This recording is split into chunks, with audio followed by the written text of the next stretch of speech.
talk about our personal moral dilemmas, right? I mean, but we could if you would like to, but I want to do something with it, which is to see if we can figure out ways to actually just deal, not just deal with them, but perhaps maybe even solve these problems, right? And so the name of the game for this lesson is really, what processes could we take on to help us with these so-called moral dilemmas, right? So let's go ahead and begin today's lecture on moral slash ethical dilemmas, right? And again, moral, ethical, kind of the same thing. But the idea here is that, again, you're in a situation, tough spot, where any option you choose is going to be considered a bad consequence, right? It's really, there's no easy way out, right? Whatever option you take will guarantee an unfortunate consequence, right? And we've talked about some of the personal dilemmas, but there are also bigger real world dilemmas that we can address. For example, during the pandemic, right? The pandemic is and will be studied for years to come because just of the psychological impact it had on people, right? And on the ethical side, I mean, there was just so many cases of just you can have a whole book of just the pandemic and ethics, right? One of those issues was COVID-19 healthcare in regards to the resources, right? Deciding who gets limited treatments. You guys remember when the vaccines were being rolled out? And I'm not even talking about people that were like vaccine deniers. I'm talking about just people that wanted to get vaccines were not getting vaccines, right? They had to kind of roll it out because we didn't have any vaccines. It didn't even exist, right? So when it finally got around to being distributed, who was going to get the first, batch? Because time was of the essence. So, we started with like, oh, maybe it's people that are, a little bit more sickly than others. Maybe it's, old folks, it seems like children have been, doing okay with the disease. So maybe, work on that a little bit more. There was deciding who gets treatment and then also deciding who gets a hospital bed. Remember, we didn't expect this, so we weren't prepared for it, right? Logistically, infrastructure wasn't ready for such a level. So in the hospitals, we were running out of bed space, running out of resources. So we had to kind of also prioritize, certain people. So I mean, like, how do you turn away a patient that's about to die? If you're like in charge of running a hospital, right? So a lot of tough decisions being made there. We talked about work whistleblowing, right? Some of y'all talked about it. Reporting fraud versus, say, protecting your job. Disaster relief, choosing who gets scarce supplies. Again, resource management. It seems like, there's because of global warming or, climate change, there's just more disasters happening. Or we're getting more drastic change happening. So it's not, even hurricanes and tornadoes are just becoming bigger and bigger and more often it seems. Sometimes we have the winter storms and we have fires and half of California is on fire at the moment. You know, who gets what, right? Who, we, especially when we have a scarce supply, right? End of life issues, opting between aggressive treatment and palliative care, right? Sometimes even for, say, cancer patients, right? Like the medicine or the procedure that's supposed to help you can also be damaging. I talk about, the radioactive ingredients and some of that, some of those treatments, right, can actually hurt you. And, the chances of it actually working to cure the cancer is sometimes, it's 50-50 sometimes or less, right? So again, what do you do? Privacy versus efficiency, balancing personal data collection and commerce. Every website you visit, every time you shop online, all your data points are being collected, right? And I'm sure you guys know, right? Like sometimes you're like, man, I was talking to my friend about, you know, buying a sofa, and all of a sudden I'm getting ads that talk about sofas. It's like, how did they know? It wasn't magic. They know. They've been collecting your data throughout the day while you've been talking about this, right? In other words, is that good? Is that bad? It's efficient, right? It's like, oh, that's what this is exactly what I need. Or is it, personal? 9/11 and mass surveillance, those that were around during 9/11, remember that directly after that, everybody was scared. Everybody was fearful of the next terrorist attack. So, we kind of gave up certain rights like privacy. People were, the NSA and the government was checking our emails and text messages and phone calls and records, and just so we can, see if we can catch the next one. So again, are we being safe? Even at the cost of, losing our privacy? Was that the right way to do it? So these are examples of kind of more real world dilemmas at the community level, if you will, as opposed to say the individual level, at the conventional level, I should say. And so the first kind of process that we can look at is a solution given to us by St. Thomas Aquinas, and he called it the doctrine of double effect. Right? Basically, he gave us two rules to follow whenever we are in a moral dilemma of sorts that we were trying to solve. Right? So the first one is really more of a principle. It states, never do a bad act to bring about a good consequence. Right? So earlier in the discussion, we talked about being moral as opposed to having a good consequence. Sometimes those don't align. So Aquinas straight up says, look, whatever you are going to decide to do, it can't be a bad action. In other words, do not even consider the consequence. Focus on the action. Is the action a good thing? If the answer is yes, then that's what you do. If the answer is no, then you never do it. So things like lying, killing, right, stealing, even for a good consequence, you never do it. So this is a very absolutist plan, right? So and so I have here the little graphic meme here. It says, no, for the last time, you don't kill baby Hitler, right? And that's, a very silly thought experiment, but it does help to outline this idea of the doctrine of double effect, right? So the thought experiment goes, imagine that we have the power to create a time machine, right? And you're able to go back in time to the time where Hitler was a baby.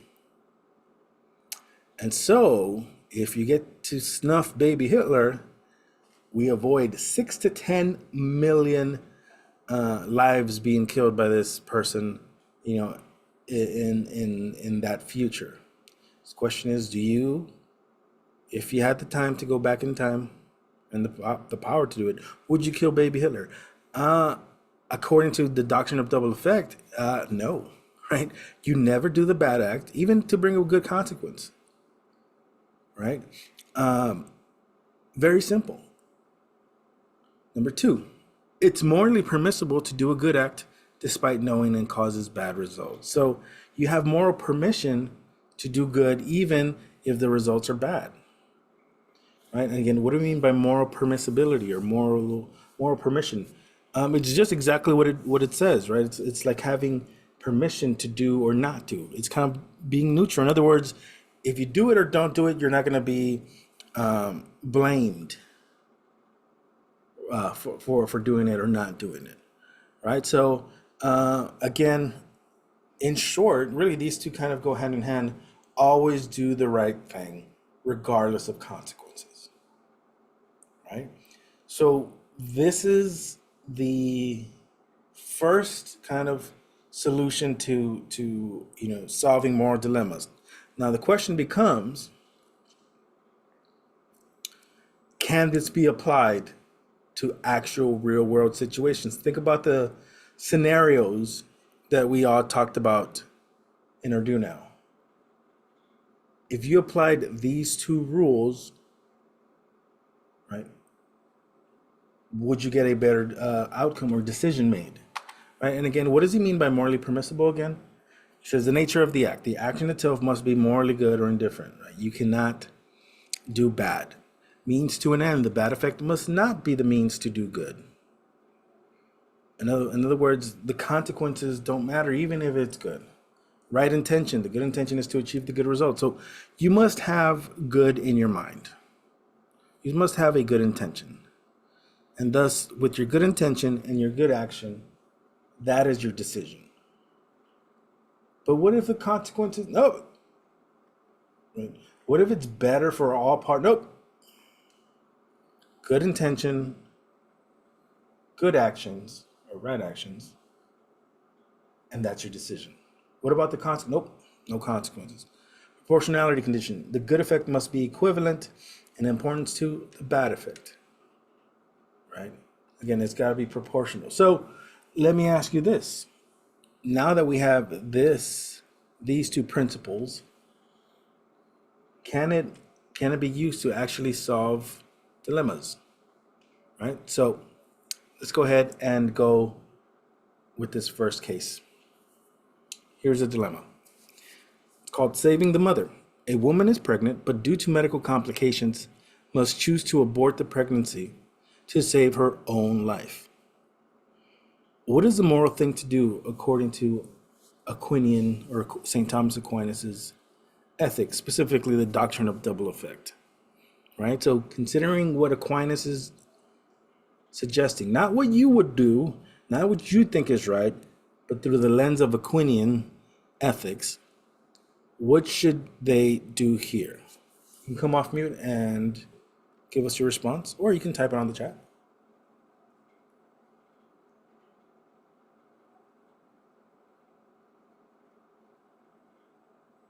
It's already laid out for you. I'm sorry, what was that, John? Just resume, is my opinion. Okay, what do you mean by resume? That's well, the woman is pregnant and she has to abort the baby to save her own life. That's She's gonna lose the child, but she will still be able to live. Right. So should she have the abortion or not? What do y'all think? According to the Aquinas ethics, no, she shouldn't have the abortion Okay, why not, Kristen? because that's technically like a bad act. Like having an abortion is seen as negative, so it would be doing like if you look at the four conditions, and yeah, and then it says it's okay to do a good act despite the consequence. Well, the good act is letting the baby live, and you know the mother die. Right. And so again, thank you, Kristen. That was right on. If you really look at the history of the abortion conversation, because this is nothing new, right? It's been going on forever. The Christian view, the conservative view, is really kind of backed up by Aquinian ethics, specifically the doctrine of double effect, right? Because what is the response on that side when you talk about abortion? It's really like, look, you're killing a baby, right? In other words, it's never going to be right under any circumstance to do this bad act. And so that's what we consider absolutism, right? It was always absolutely wrong. There's never going to be an excuse or a good enough reason for it, right? So the conservative viewpoint on abortion, again, takes this St. Thomas Aquinian double effect and kind of places it in this specific issue. Whether or not people know that it came from Aquinas doesn't really matter, but it's the same idea, right? It's the idea that it's always going to be considered a bad act. Now, some people on the left might say, well, is it really murder of a baby? Is it even a baby? It's not even a human yet, right? Can you ascribe the same rights or the same, what about the rights of the mother, right? Are there any exceptions, right? And again, the idea behind St. Thomas Aquinas is that there are no exceptions. It's absolutist. So that's really at the core of the abortion issue, is absolutists who don't see any exceptions, and liberals, if you will, who say no, it's situational. It depends. And that's why there's really no compromise. I mean, the way they're trying to do it now is for a middle ground is to talk about maybe at what point within the birth of the child or the growth of the fetus is it considered a quote unquote human life? Right? Is it after they develop fingertips? Is it after they develop a brain? Is it after they have eyes? After their heart? At what point could you say now it's a human, and therefore now you cannot abort? Or could you abort even when they're already fully grown babies, and the mother again is in this situation? Again, so that's the idea here. And I'm not sharing this to say, oh, you should believe one way over the other, or follow the liberal view or follow. That's not what we're saying here. Is we have to understand, how to justify our responses, right? How to make our decisions, right? It's these decisions and the events that you guys discuss are very difficult to do. They're not easy, right? Sometimes it is life and death, right? So we have to really be comfortable with our decisions and perhaps use theory to help us kind of, be comfortable with the decision we ultimately make, right? Here's another one. Let's see if we can apply this one again. Dilemma. It's called the burning building, right? You're a fighter who arrives at a burning building. Inside, you hear two cries for help from opposite directions. One is a child, and the other is an elderly person. You only have time to save one before the building collapses. Do you save the child or the elderly person, knowing that the one you don't save will ultimately die? Now, again, we're not answering this as ourselves. We're answering this as Saint Thomas Aquinas, right? Imagine, what would Jesus do, right? Remember those things? In this case, it's what would Saint Thomas Aquinas do, right? What do we do with the doctrine of double effects, right? So give it a minute. Think about what we should be doing with Aquinas' ethical lens here.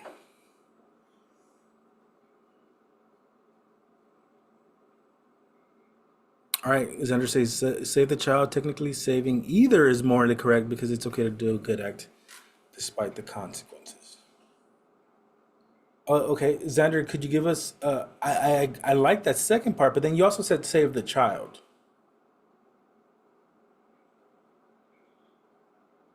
Why do you say save the child, Xander?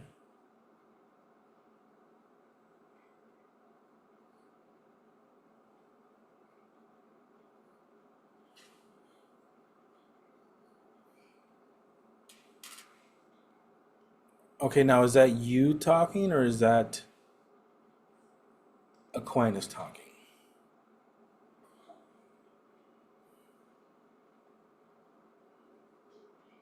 In other words, where do you get the idea that the child not?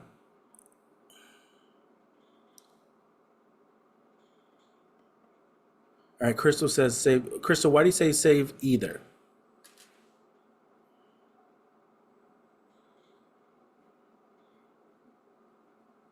I guess because you can't really make a decision on which one. Like, you can't say save the child because he's younger and the old man has already lived his life. You just have to save one of them. I mean, you can't just not save someone and let them both die. You have to save one of them. But you can't make a choice based on like if they're older or younger. You just got to save one of them and just deal with the consequences. That decision. Right. I know this is wrong, but I'm just I'm laughing because I feel like applying the theory in this situation is kind of difficult because if you look at it from the other point of view, you're leaving somebody else behind.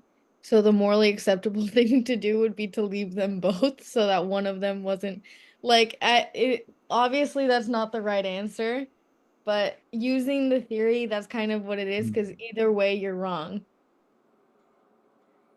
Okay, I could see that saying like, look, Mr. Aquinas here, your rules perhaps are a little bit too absolutist. Like, you know, Either that's I mean way, that's a good question, right? Like if you let both of them die, is that the same as letting one die? I mean, yeah, because it's kind of like, um, if you're looking at it from the way that the absolutist point of view, it's like you save this person, but you didn't save the other one, so you're still damned because you didn't save the other one. You can't save both, but if you save one of them, you're essentially killing the other one. I Right. think the absolutist point of view. So, I mean, Well, I think it's kind of yeah, it's crazy. well, you got to go with the intention too, right? So like your intention is not to, you know, and you also kind of have to go with proportionality. I think saving one is might still be more morally proportional than say saving two. And the other idea is like, you got to look for one, save one. What your intention is to save one, to save a life, period, right? So I think I would go with those that are saying you got to at least try to save one. It doesn't really matter who, right? And, and sometimes, there might not be enough time, right? Like especially you're in there, you have a mask. It's it's hot. You're in danger too, right? And you hear somebody screaming over here, somebody screaming. Maybe just go with whoever's closer, right? As long as your intention to save lives is there, is good. Now, if you're there in the middle of the fire, you're like, oh, I hear an old person. Nah, they're old, and then you go save the kid. Your intention might be, a little bit different. But I agree with you that sometimes it's like, wait, is this the best way to kind of do this? Now, I realize sometimes these like ethical dilemmas that are very short on time, right? It's almost like you have moral permission to mess up, right? It's just like I don't have enough time to think. But most of our moral dilemmas, I think that we face, we do have some sort of processing time, right? And I do think that Aquinas' system might be a little bit too absolute. No, there might be some of y'all that like it. I'm like, yeah, I'll go with that. As long as my intention is good and the action itself is good, then that's what makes my decision, and therefore that's what solves my dilemma, right? But I think sometimes we have to have a little bit more flexibility, a little bit more wiggle room, and kind of personalize the process for us. And so I have here an ethical decision-making process that allows for that. This framework allows for our values as well as our perspectives and other people's perspectives to kind of help us solve these dilemmas. So I'm going to go through the steps here and see if you can kind of find some use out of this, right? So the first step would be to identify and analyze the situation. Okay, what is a dilemma? What are the things, what is going on? Usually it's something pinned against something, right? Loyalty versus money, whistleblowing, doing the right thing versus losing your job, right? Losing your life versus losing the life of a child. There's usually two things kind of pinned up against each other, right? So first and foremost, identify what are those things? What is going on? What is the dilemma or the moral issues with that? Next, you explore the different decisions and perspectives. You have to make a decision, right? So now ask yourself, what are my options? I have option A, what does that mean? Option B, what does that mean? Option C, what does that mean? All right, so you're just kind of putting the cards on the table. These are my options, right? And explore as many options. Sometimes you have to be creative and be like, wait, I didn't know this was an option. Sometimes you talk to people and be like, hey, this is also an option too. All right, so try to explore all options, not just one or two or three. Just see what else, be creative, right? Next, once you have the options laid out to you, connect the consequences of each action or decision. Or you can ask yourself, like literally, if I choose A, what are the consequences of A? What are the effects of this? What are the effects of B? What are the effects of C, D, and so on and so forth? Also, who is affected and how? If I choose A, how am I affected? How are the people involved affected? Are there anybody else involved? Is the community affected? Is my family affected? Right? Is my country affected? Like, what is the scope of the effect and the consequence by this option? Number 4, personal values. Here's where you connect your values and morals to your decision. This is very important because I think it allows you to be comfortable with the decision you make. And I think that's like a big part of it as well. Right? It's like once you're confident and you're comfortable, you're going to be able to to live with the decision. Look, y'all, some of these might not have one right answer, but you're trying the best that you can. And if you can be comfortable with your decision, then it's going to be easier for you to kind of continue living your life, right? So ask questions like, what do you believe in? What do you value? What's most important for you? Is the decision that you're choosing aligned to that value? Right? Is what you hold high and dear, is that being represented in this option? In other words, is the option including what you value? Right? And then finally, you make an informed decision. Right? You ask yourself, which decision or option seems best after I've completed this process? Right now, obviously, the firefighter is not going to do this whole process in 2 seconds. Right? But I'm pretty sure they've thought about this before, right? Like, what if I am in a situation where I see a child and an old person? Well, I value the child, being saved first because, it hasn't lived, and maybe, it can benefit more than, say, a person that's already experienced. So when you guys are talking about saving the child over the old, that's you're doing number 4. You're connecting your values, what you think, to your decision, right? So you do have to do that, I feel, when you make a decision. And I think that's what's missing from the absolutist Aquinian view, right? Is that you're not taking this personally. You're just saying, rule 1, does it violate rule 1? Does it violate rule 2? If it does, then don't do it. And that's it. Whereas with this framework, I think your values are included, and again, it allows you to do so. And I think some of y'all perhaps do at least some of these steps on your own, right? Like, just by listening to what you guys were talking about at the beginning, it's like, yeah, I looked at my perspectives. I talked to other people that gave me their perspective. I looked at each option. I looked at the pros and cons. I realized that, that's not me, and that this is who I value. I value myself. I wasn't being valued as a person, right? And then I made a decision. So really what this does, it just kind of puts the process into a nice framework that we're able to kind of use for, for our situations, right? So again, identify, analyze, decisions and perspectives, consequences, personal values, and then you make a final decision, right? So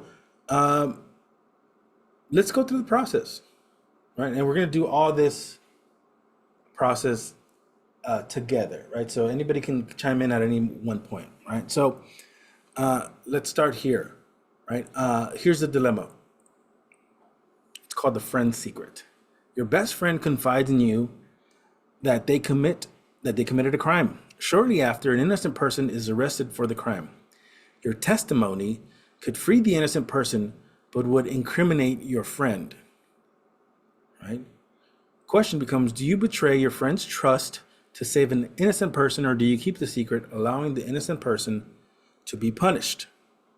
All right, so the first step on here, it says to identify and analyze. What do we identify and analyze?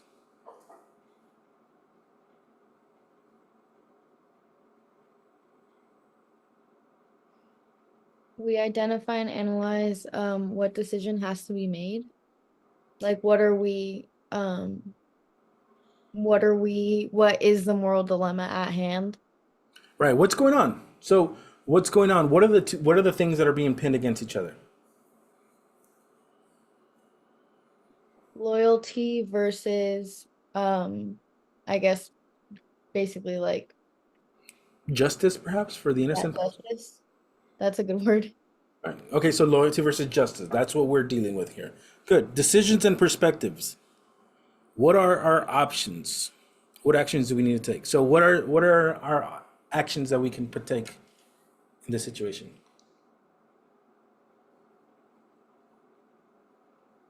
What's option A? Lying and saying you don't know anything about it, or Okay, we can lie uh-huh.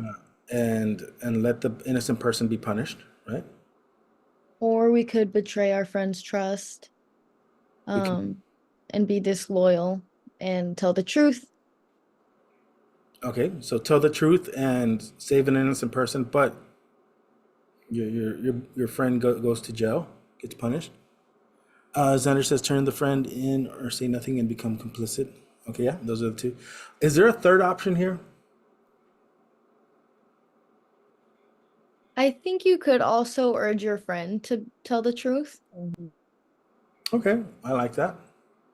Perhaps be the conscience to your friend. Talk to them first. Any others?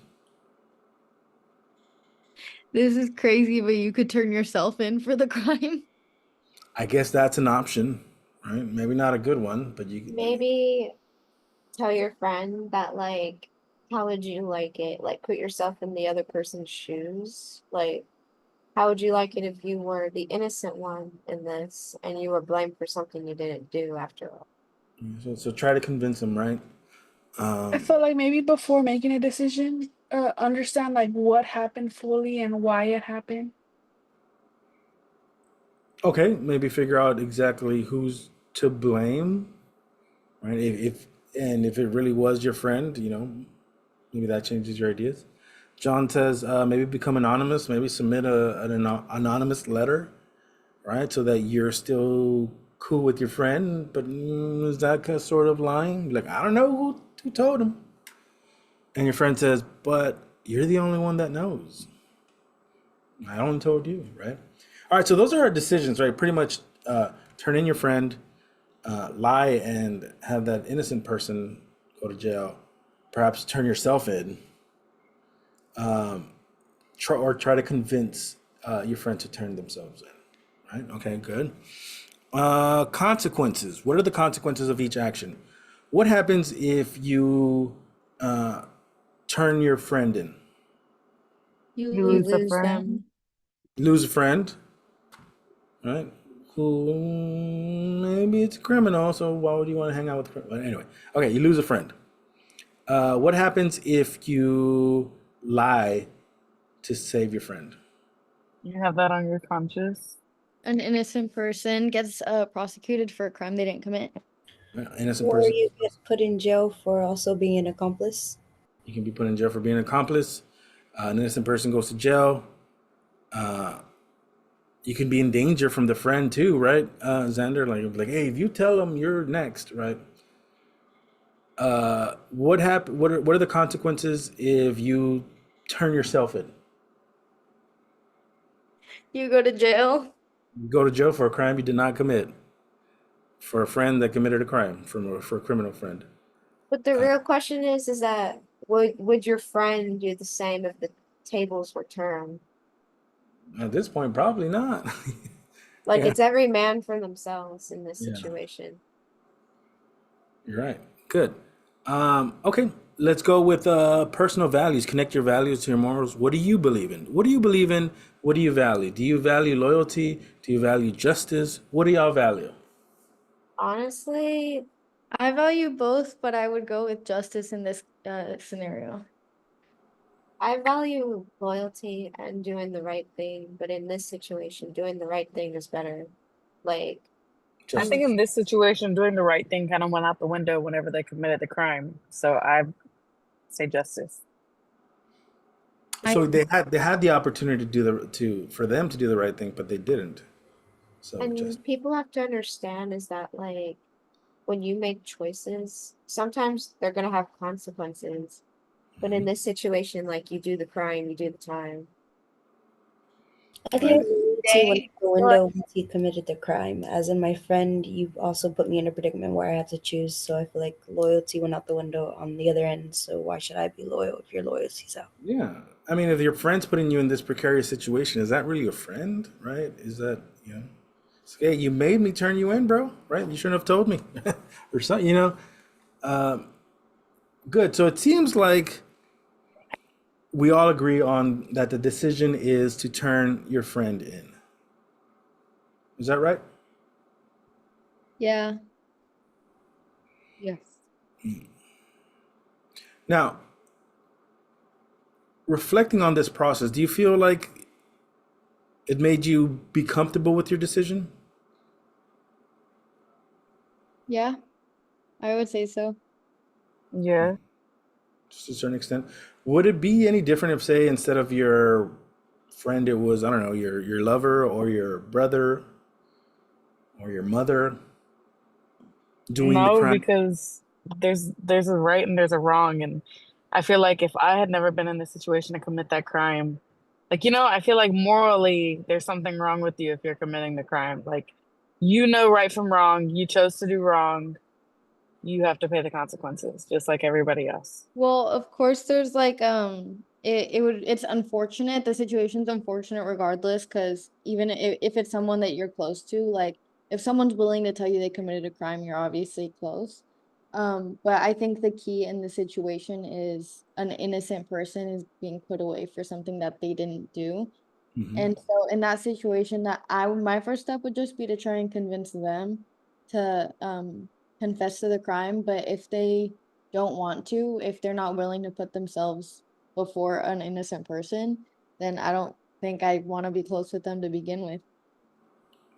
Right. I Good. think if they have like no conscience, no guilty conscience of like putting someone else away for a crime they didn't commit, it makes you wonder like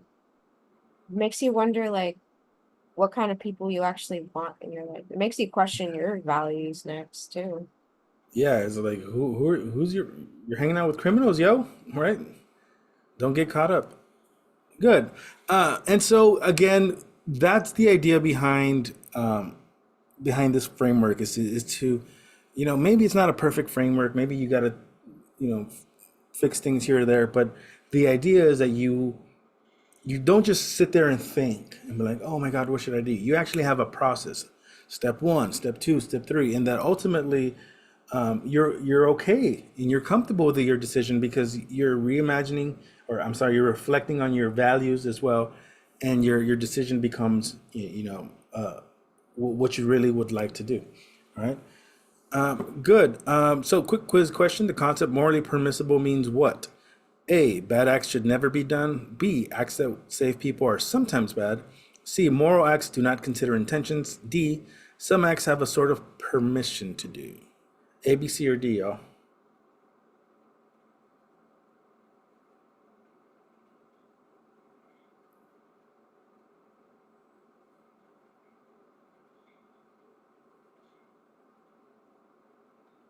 Moral permissibility.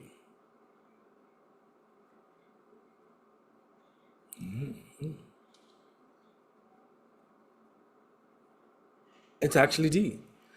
Some acts have a sort of permission to do, and we're going to talk about the moral permissibility further down the line as well. But again, it's just the idea that whether you do it or not, you are not on the line, right? In other words, you have permission to do or not to do, right? Some might say you have permission to tell the cops about your friend, but you also have permission to walk away and be like, this is none of my business. Some people feel that that's not moral permissibility, that you have to do the right thing. So again, that's moral permissibility again. Here's your exit ticket, right? And again, you can do it on your own time. But the idea is considering the ethical decision-making process, explain each step for someone that has not heard of this process. So if you had to teach someone about the steps here, right? What do you do? And you don't have to give them an example, right? But just explain each of the steps. What do we do here? What do we do in step 2? What do we do in step 3? What do we do in 4 and 5, right? Explain the 5-step process of this ethical decision-making framework, and that will be it. I'm gonna stick around for anyone that has any questions or need clarification on stuff. If not, we're good. And we're done.